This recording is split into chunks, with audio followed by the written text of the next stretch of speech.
Have you ever been dumped by note? As for me, this is the most terrible way to break off a relationship with a person.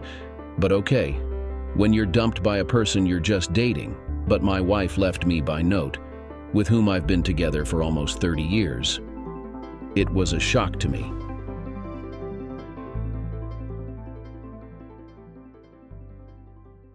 Dear Jeff, by the time you read this, I will have already left you.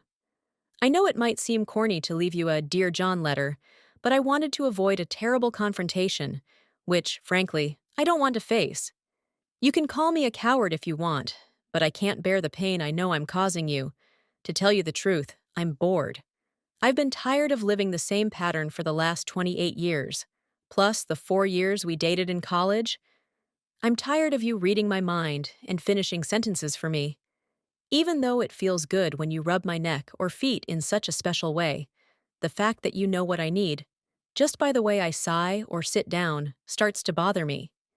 It feels like I'm not even in control of my thoughts, and it scares me. I'm also tired of our boring bed life. Oh, I know you're going to object to that statement the most. I know all of this seems hypocritical and selfish. It feels selfish because it is, and that's why I'm leaving. I crave the thrill of the chase, the excitement of a new lover, and you can never be that for me again. You were so attractive when we were young, playing guitar with Buddy in a band, riding your Harley in that beautiful leather jacket, the wind blowing your blonde hair. You knocked me down on the dance floor, whether in a rock and roll club or in a ballroom, and painted these beautiful portraits of me and the children. But we grew old and complacent in how we treated each other. The rock band gigs faded as you started coaching soccer. The Harley is now parked in the garage, buried beneath the kids' sports equipment in front of the minivan, and my knees just couldn't keep up on the dance floor. You still have that beautiful hair, though. But now the kids are grown, and I'm not comfortable with the minivan life, which you seem to have grown to love. I assure you, I haven't cheated on you, and you remain the only man I've ever been with. I have found men who interest me, though, and before I started sneaking around, I thought it best to break it off with you. I couldn't bear the thought of disrespecting you by sneaking around, Jeff. I've always loved you too much for that. I'm sure our paths will cross again, but I never want to discuss this with you. I've spoken with Sam and requested he represent you in the divorce. He has drawn up the paperwork, leaving you with everything but my clothing and personal effects, which I moved out today. I even left you half of my pension and took on half of our debt, minus the mortgage. It's only fair, as I helped incur it, and I want to be at least fair. Please shed your tears in private so that when we meet for the kids' events, we can avoid a scene. But fair is fair, so if you wish to respond in a letter, I promise to read every word and to value your parting thoughts. Love, Ellen. I read it over and over, standing frozen in the kitchen where I had picked it up. No tears came, not yet. I was too numb. There was no warning, no sign of discontent, no hint of wanting more, no fights, no clues of another man in her life. We touched, kissed, smiled, and did the little things that two people who plan to grow old together do. In fact, I had spent the last year trying to romance her, rekindling our passions now that our youngest had moved out for good after college. I bought jewelry, but she said it was too expensive and preferred chocolate. I let her control our bed life because she said I was stressing her out by making her make love. She told me holding hands was just as good for her. I guess she did give me a clue. I just thought she was slowing down with her change of life. So here I stood, the last to know. I grabbed a beer and took a shower, yes, at the same time. After finishing the beer, I grabbed 2 more and went back to the shower. There was no one to scold me for leaving a water trail on her floors. I drank with the intent of finishing my supply, but that wasn't going to happen. I cellar fine beers like wine aficionados cellar wines. I cellared wines too. I didn't make a dent in the beers I had stored, but if I had, I would have turned to my wines. I did make a serious dent in my consciousness.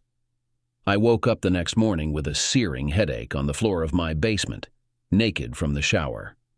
I went upstairs, threw up everything I had consumed, went to bed, and cried. I was 11 when my grandmother passed away. At the wake and the funeral, Grandpa took me aside and talked to me a lot. He imparted a lesson. You get 3 days of mourning when someone dies. God raised the dead in 3 days. You can resurrect your life. Cry, scream, kick things. When you're old enough, drink. Get into a good bar fight. Pray. Do as much of this as you can. Then stop and get back to your life. Honor the departed by moving on. A man doesn't dwell on a past he lost. He lives in the present he is building and the future he's moving towards. Grandpa was wise. I saw my wife's desertion as the death of our marriage. I cried my eyes out, drank myself silly, punched holes in sheetrock walls until my fists were bleeding, and used furniture or whatever else was handy to finish the job. I screamed, I kicked, I drank, I barely ate, but I figured beer is made of grain, yeast, and water, just like bread, right? And wine is fruit. There, my food groups all in 2 bottles. I was off for the summer. She waited until the day after the school year ended to leave. Good planning. But I woke up the Tuesday after the Friday she dropped her bombshell and came out of mourning. First, I called my kids. Ellen had informed them of her decision and they had frantically tried to reach me. I was too drunk to answer the phone, but I assured them I was okay. I cleaned up the house and then called my favorite charity to come and pick up a truckload of donations. There was no way I was going to hang on to the clutter of a failed marriage. I kept the furniture that had been in the family. I boxed up pictures and photo albums for my kids if they wanted them. I treated all other memorabilia the same way, but threw away the ridiculous knickknacks we had acquired. What did I care about the Spanish pottery or the brass cats we bought in Portugal? Over the next few days, I visited Home Depot to buy flooring, carpet, paint, and new sheetrock. My goal was to transform the house into my own space, getting rid of the pink and coral walls and frilly curtains. I stopped by Sam's office to sign the paperwork. He mentioned that since it was uncontested and only one lawyer was involved, our divorce would be finalized around the time school resumed. I sold the minivan and went to a small dealer in a downtown alley, returning home in a '76 Triumph Spitfire convertible, something I had always wanted. It was British racing green with beige leather upholstery and chromed wire wheels. I also unpacked the Harley, which was easy after clearing the garage of all the old, unused clutter. But the best decision I made was calling Buddy. That call changed my life just as quickly as my wife's letter had, a few days earlier. Within half an hour of explaining the situation to him, Buddy and the boys showed up at my house. Buddy had been my best friend since 3rd grade. We formed our band together, played ball, took the same classes, and double-dated. He was my best man, and I was his. He saw the end of my marriage as a catastrophe, and was determined not to let me go through the transformation of my home alone. Our band had stopped playing years ago when life got in the way, but the friends we made hadn't forgotten us. When I mentioned Buddy and the boys, I mean there were a lot of guys. We had performed at weddings, funerals, parties, and picnics for many people, often at a low rate, or for free because we liked the folks who followed us from gig to gig. Goodwill begets goodwill, and when they heard I had trashed my place with the intent to remake it as my home, the goodwill gates opened wide. Over the next 2 weeks, painters, carpenters, masons, plumbers, every type of tradesman you can imagine, fixed so much more than just my walls. Within a month, my house was unrecognizable, completely transformed inside and out. Funny thing about a crowd of guys, they come with a crowd of girls. Their wives and girlfriends dropped by Jeff's house project to supervise and soon started bringing their single friends for Jeff's love life project. No one was aggressive in their matchmaking attempts. It was too soon for that. But it was clear that seeds were being sown, and soon I was out dancing and partying 2 to 3 nights a week. Impromptu barbecues and parties sprang up at my house, and I never lacked for company, though I really didn't want to jump into a relationship before my divorce was final. Buddy proposed getting the band back together. In fact, he had already lined up gigs at some clubs where the owners were old friends. Before the fresh paint on my house was even dry, Buddy and Jeff debuted at Jimmy's and took over Friday nights. He also got us booked for Saturdays at a small dance club in the city and arranged a duo act for Sunday afternoons at a popular seafood restaurant by the water. It felt like we'd never stopped playing. We were all at similar stages in our lives, with our kids either grown up or no longer needing us. We all looked pretty good and still had all our hair, except for Ronnie, our drummer. We quickly became a hit. Our old fans were eager to come out of hibernation and happily paid the cover charges to pack the venues every night. My sons visited whenever they could, helping with my renovation and occasionally sitting in with the band. I made it clear they were not to tell their mom anything about me, and if she asked, to be truthful. Dad was very upset, but he has moved on and is fine. My daughter, who lived in Australia with her fiancé, was given the same instructions. My kids were good to me, and I always trusted them to respect my wishes. They assured me that Ellen wasn't getting any information about my well-being from them. I also took the time to combat loneliness by adopting healthy habits, improving my diet, and intensifying my exercise routines. While I always maintained my fitness, I now hit the pool with enthusiasm and tackled running or biking with determination. Each evening, even before heading to a gig, I lifted weights, alternating between leg days and upper body workouts. Within a month of Ellen's departure, I had revamped my home, elevated my social standing, filled my activity calendar, strengthened my relationship with my kids, and transformed my body. I suppose it was time to respond to her letter. After all, she had invited it, right? Dear Ellen, thanks. You were right. Goodbye, Jeff. I emailed it to her. Short and sweet, it said everything. I didn't have her new address and didn't want it. Someone tried to tell me she was dating some handsome guy my daughter's age who drove a fancy car and was a real smooth talker. They had been seen together at clubs and on the beach down at the shore. Whenever someone mentioned her to me, I politely said I didn't want to hear about it. But we had many mutual friends, and those little bits of information soon came together to paint a picture of a torrid September-June romance. Maybe October-June. November-May. It didn't matter to me.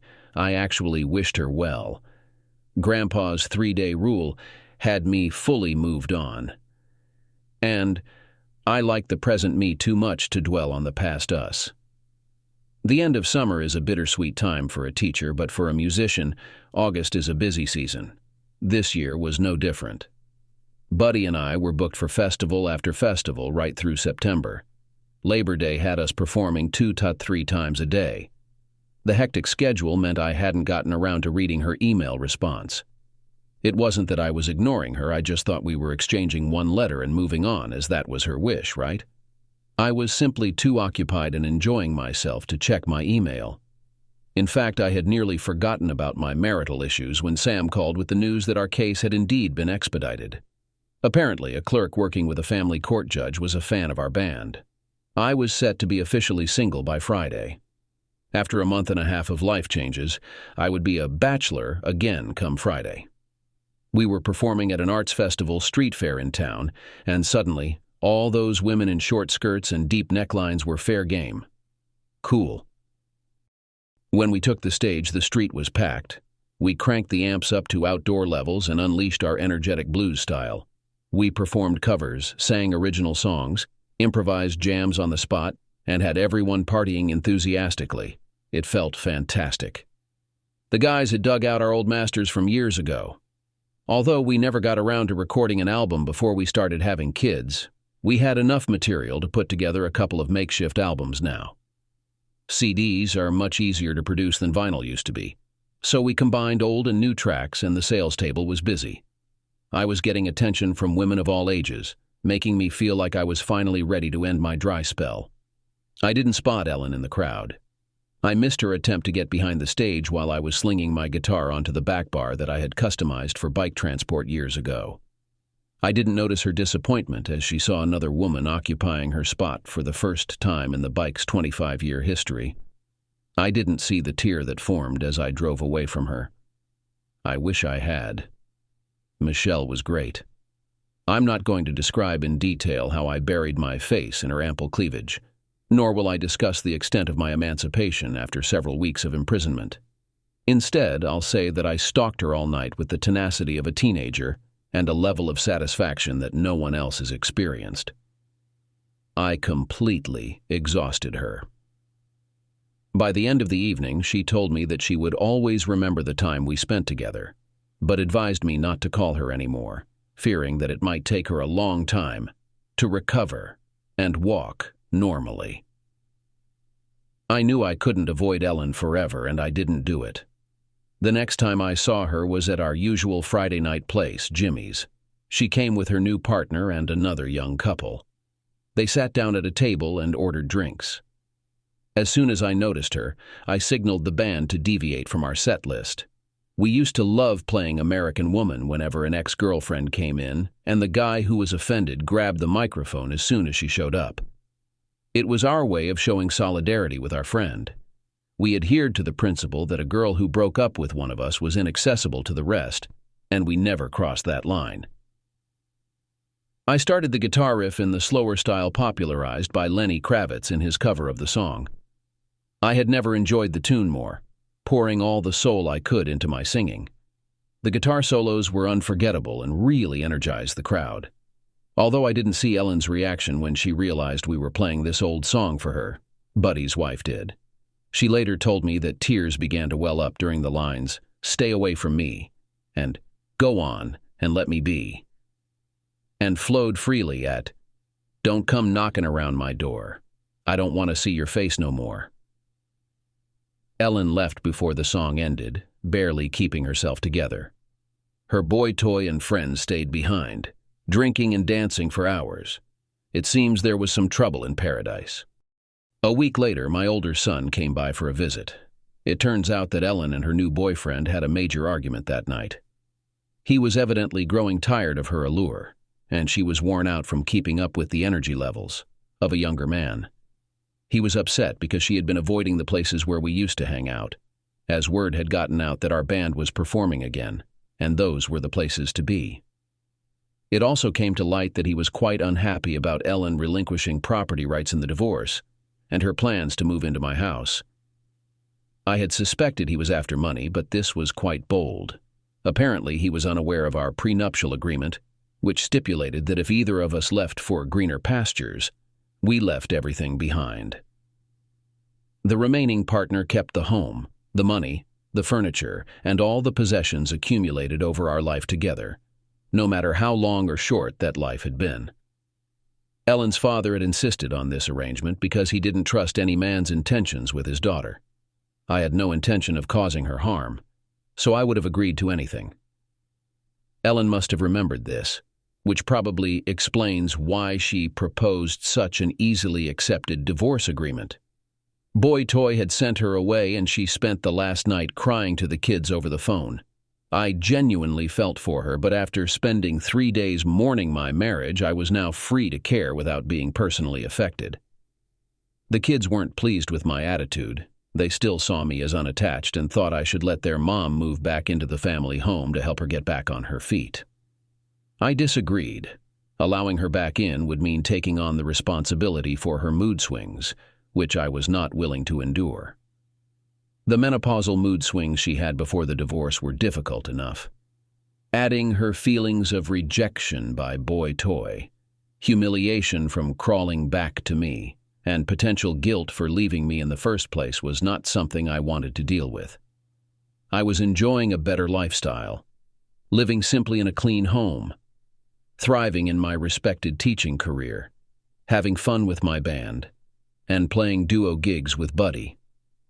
My love life had never been active, and I couldn't imagine bringing home another woman only to introduce her to my ex-wife, lounging on the couch, watching TV, and eating ice cream and bonbons.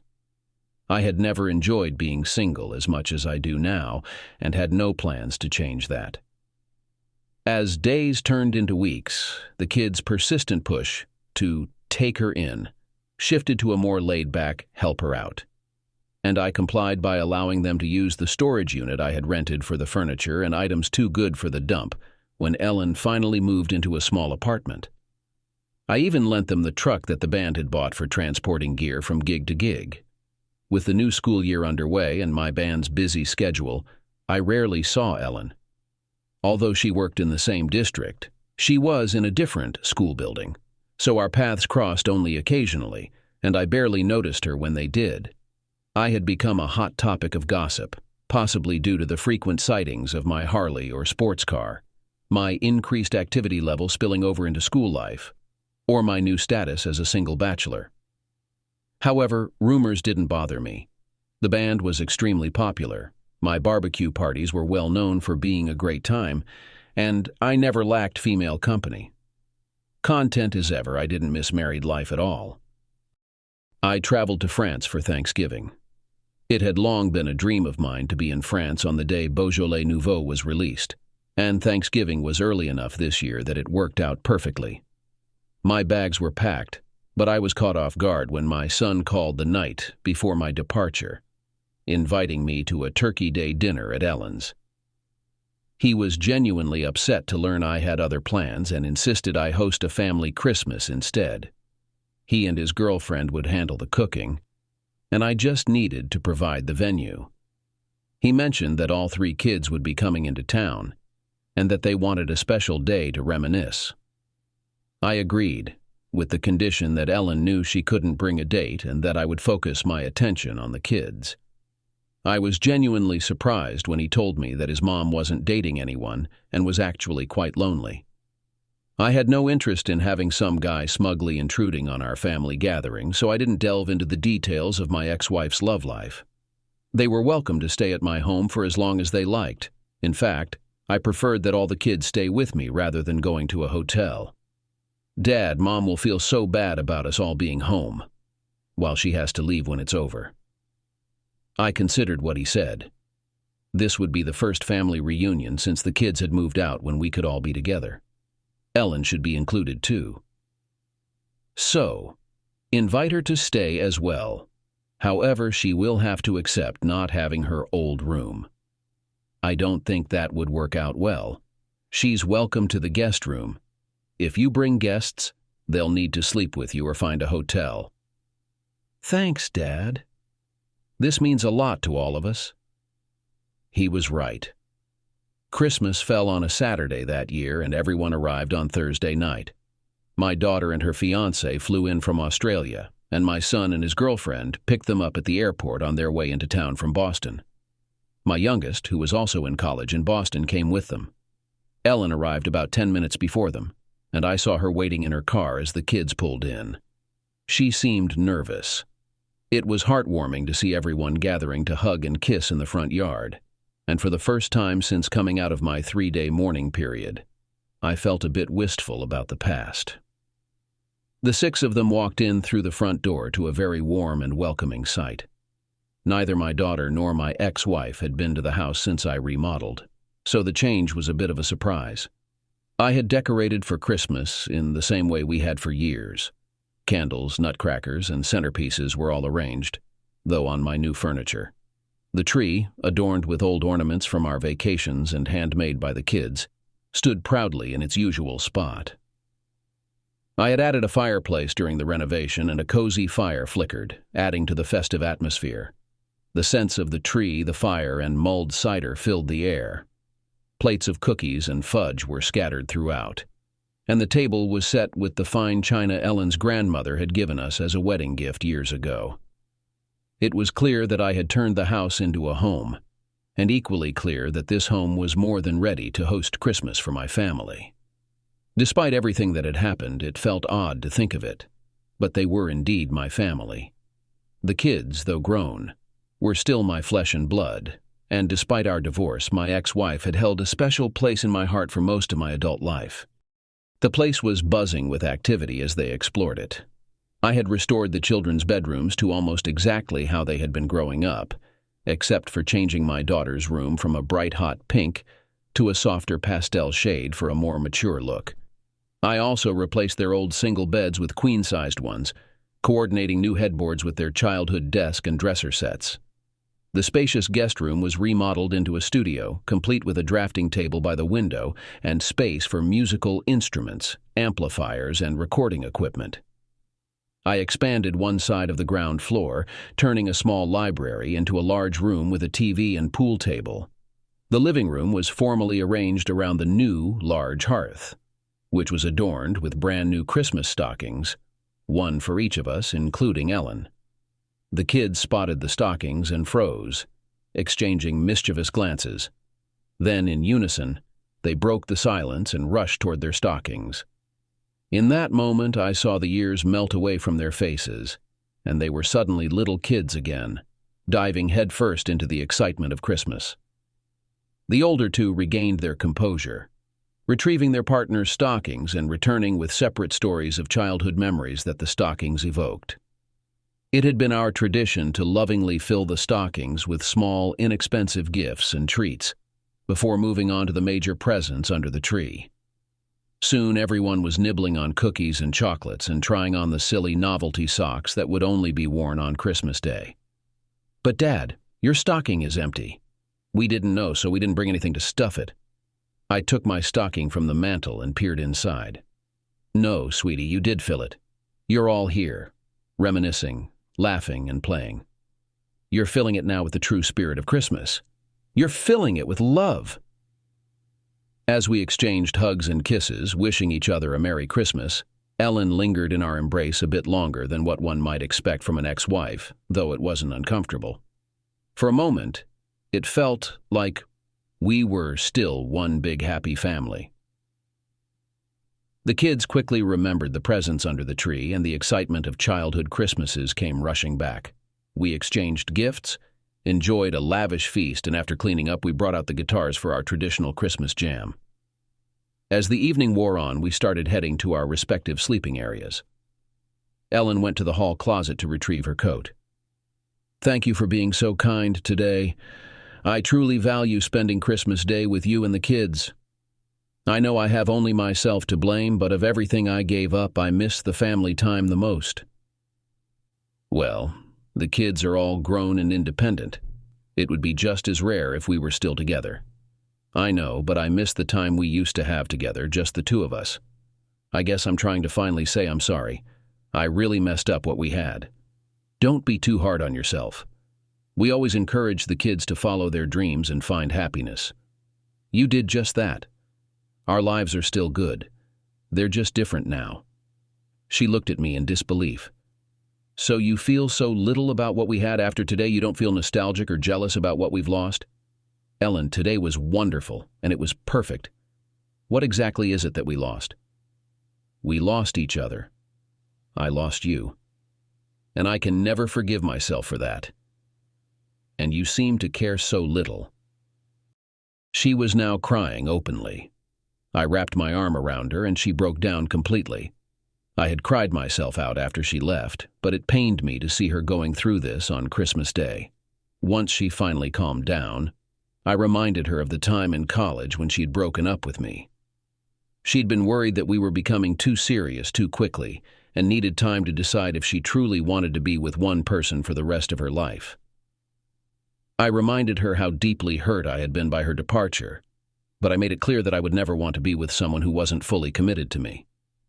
I told her that I had given my marriage one of my 3-day mourning periods and emerged ready to move forward with my life.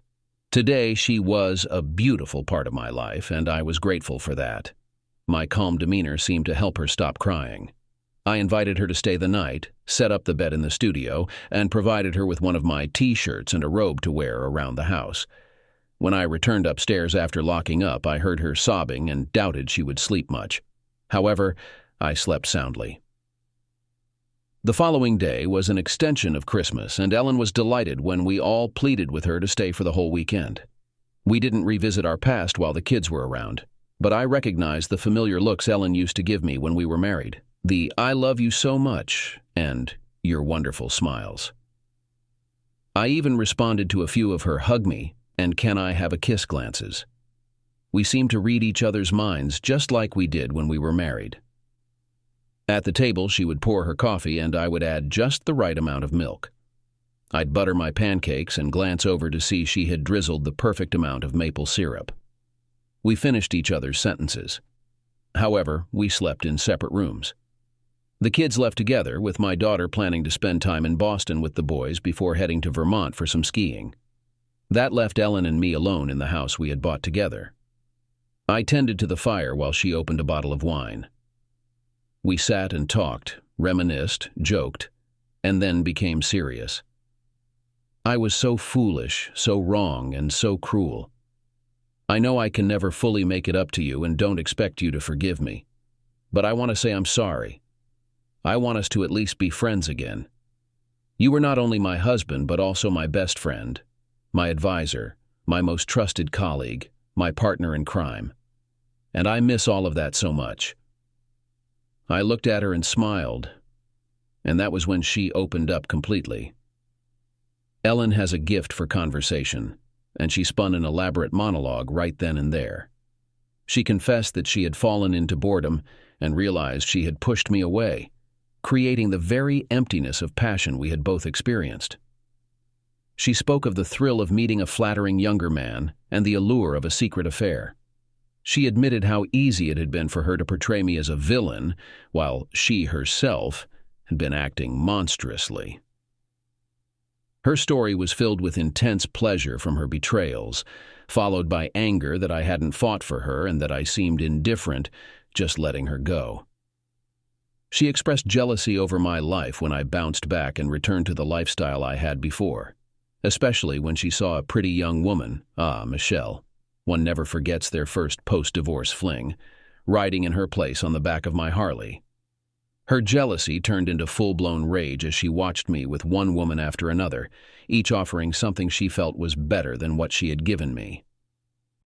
Her emotions plummeted when the divorce was finalized and she learned that her ex had a pattern of only dating married women until they were single, then dumping them. Apparently, he enjoyed spending their husband's money ever since his father, a traditional conservative, who strongly disapproved of his son's destructive behavior, disowned him and cut off his trust funds. After the breakup, she couldn't find another potential partner. It seems that the good men her age were either already in relationships or reluctant to commit to a woman who had cheated on her devoted first husband. There were plenty of men who would buy her a drink, dance with her, or sleep with her, but none were looking for a serious relationship. Younger men were willing to date her, as she looked attractive and exuded sensuality when she chose to, but they wanted nothing to do with a long-term relationship with someone well into menopause. It makes starting a family in those conditions quite difficult. I listened to her go on until she ran out of steam. I poured another glass of wine for each of us and handed one to her with a smile. Yes, based on what you've said, you made some poor choices. But there's no need to make it up to me. As I mentioned, you pursued your dreams, and I cared about you enough to let you do that. I wish I could have captured the look on her face at that moment. She clearly didn't expect me to connect my reaction to my love for her. I forgave you almost immediately. How could I have kept you in my marriage when you wanted out? I couldn't confine you or keep you locked up at home. If I had forbidden you from doing something, you would have just hidden it and gone ahead with it anyway. Your note might have seemed harsh initially, but in hindsight, it did make things clear and straightforward. We didn't fight over property or deal with custody issues since the kids were grown. I should thank you for that. All right, so I'm no longer your husband, and it might be a while before you consider me a best friend or an advisor. Trust is definitely a concern for me, but if you want to trust my advice, that's up to you. Partners in crime might be a bit too intimate for our current relationship, so how about we just call ourselves friends? Her eyes filled with tears as she melted into my arms. She stayed the night, but we slept separately. We just had a lot of catching up to do. It seemed we were okay sharing the role of parent again. The next day, she went home to pack for a New Year's trip to join the kids in Boston.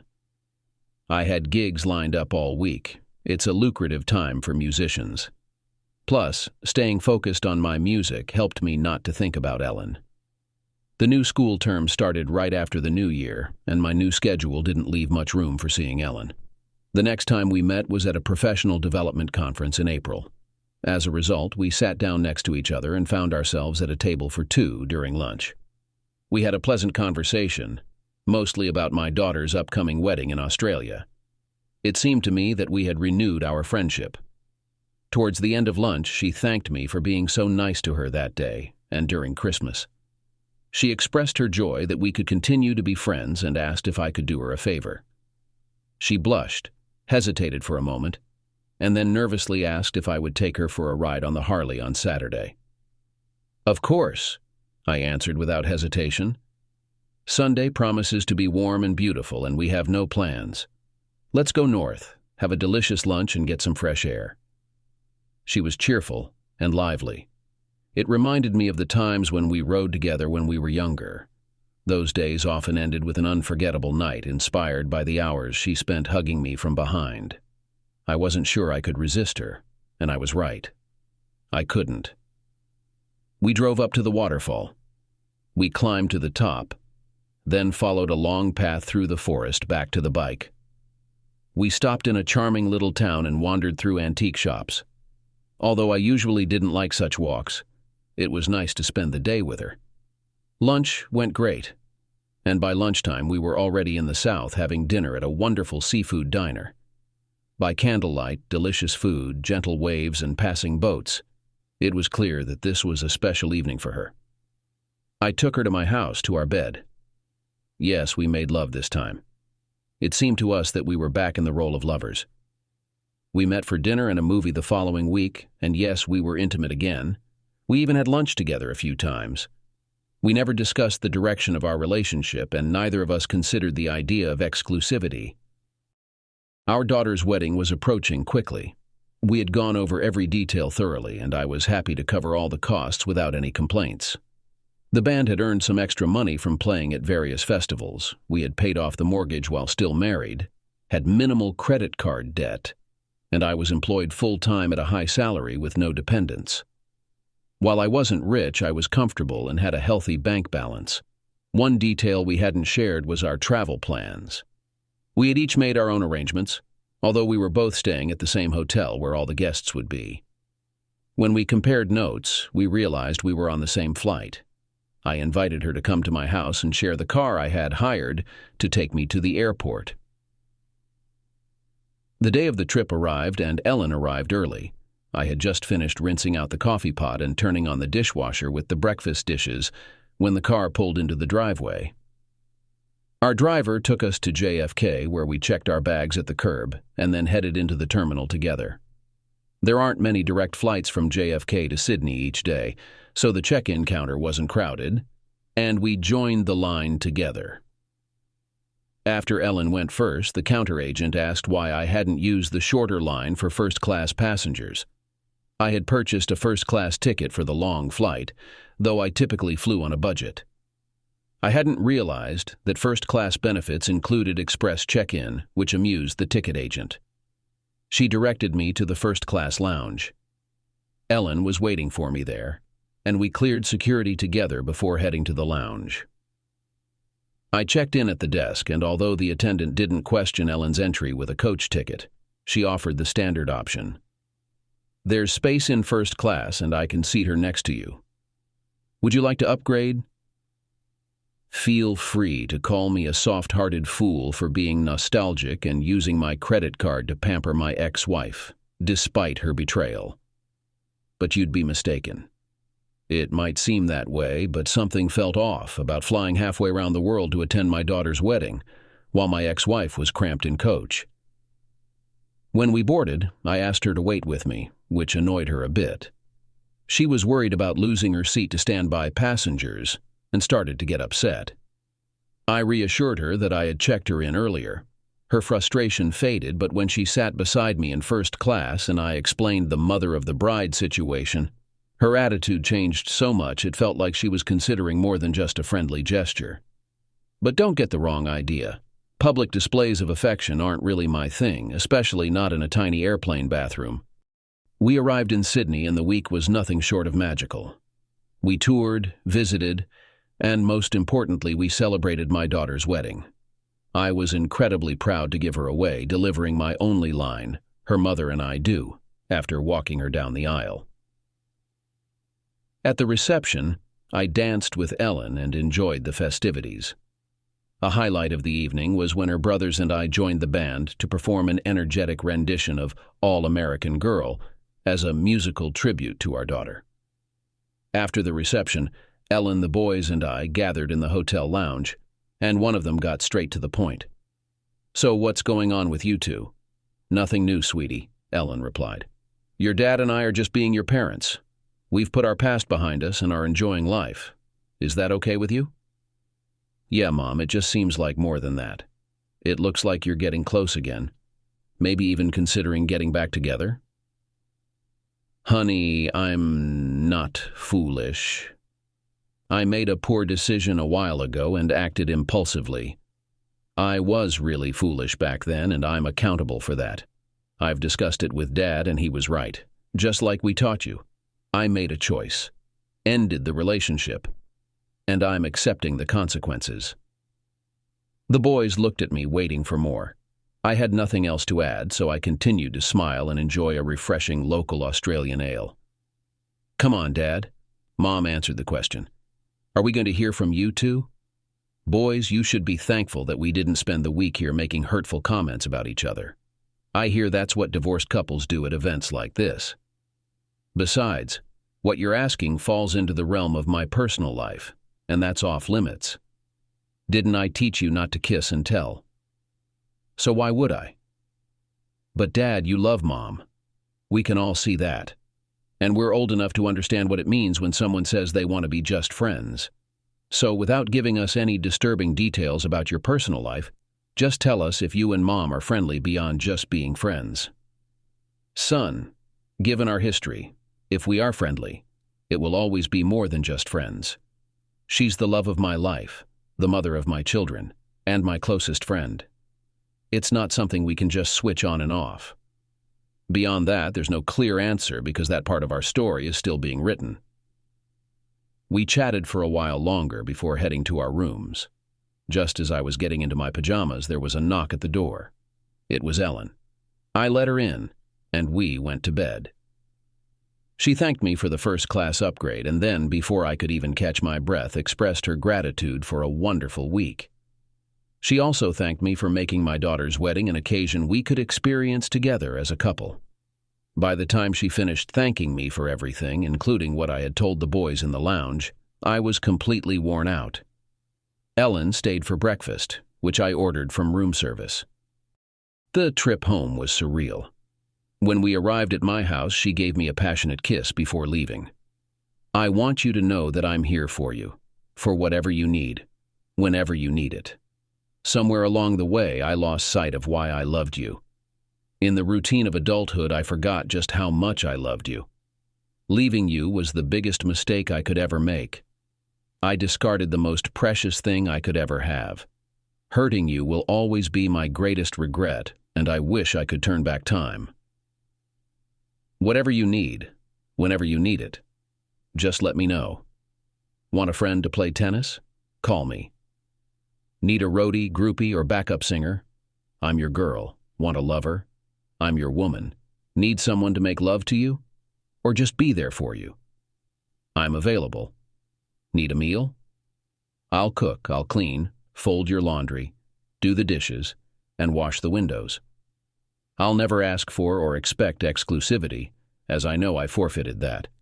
But if you ever ask, the answer will be yes. As a friend, girlfriend, mistress, lover, or wife, just ask. Thanks for being so you. You're wonderful, and if you ever decide to be with someone else, rest assured I'll make sure she knows what she has, and that she better make you happy or I'll be waiting."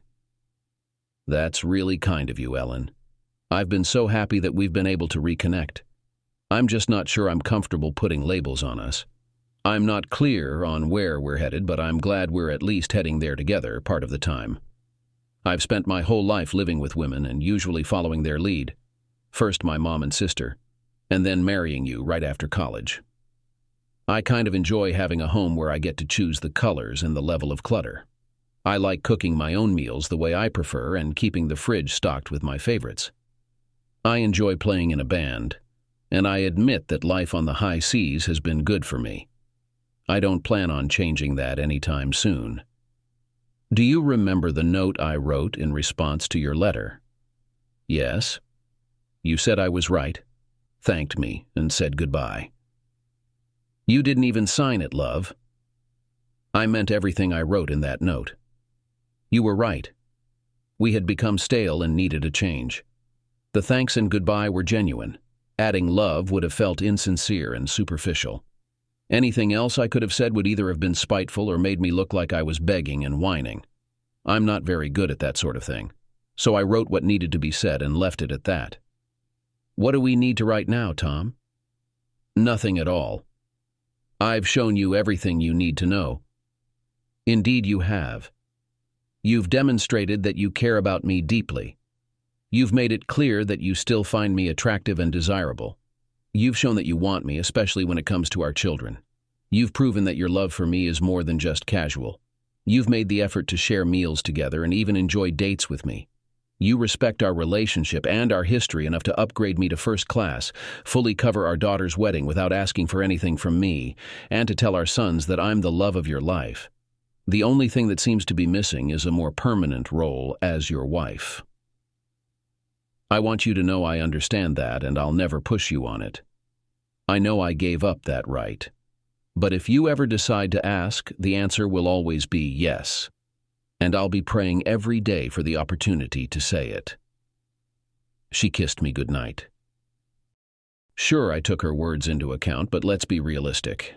I admit I'm a bit whipped, so why limit myself to just one? I had everything I could want.